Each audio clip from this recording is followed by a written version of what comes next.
ખેડૂત ખેતી કરતો કેમ અટકે છે? ખેડૂતને ખેતી કેમ નથી કરવી? ખેડૂત શા માટે ખેતી નથી કરતો?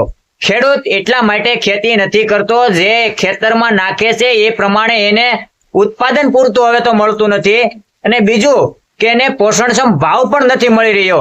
જે અત્યારે આ નિર્ણય લીધો છે, અમેરિકાથી કપાસ જે આવે છે તેની આયાત ડ્યુટી નાબૂદ કરી છે, તો આ ખેડૂત માટે કેટલો ન્યાય પડતો નિર્ણય છે.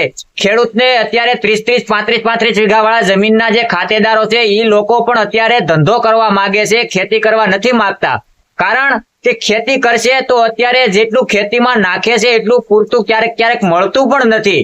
ઘણા લોકો કોમેન્ટમાં એમ કે છે ખેડૂતોને સારું એવું મળે છે. સાહેબ, સારું એવું મળે ક્યારે કે જયારે પોષણક્ષમ ભાવ એને મળે ત્યારે સારું એવું મળે. પેલા કપાસના 2800 રૂપિયા ભાવ હતા, ત્યારે ખાતર બિયારણ ને દવાના થોડાક ઓછા હતા, તો અત્યારે કપાસના ભાવ 1500 રૂપિયા જેવું થયું. તો પેલા તો ખાતર ટાઈમે નથી મળતું, તો એ કેમ નથી સમજાતું? આ વાત કેટલી યોગ્ય છે? વિડીયો સમજાય ને સારો લાગે તો મિત્રો શેર કરજો, ફેસબુકમાં ફોલો કરજો. ધન્યવાદ.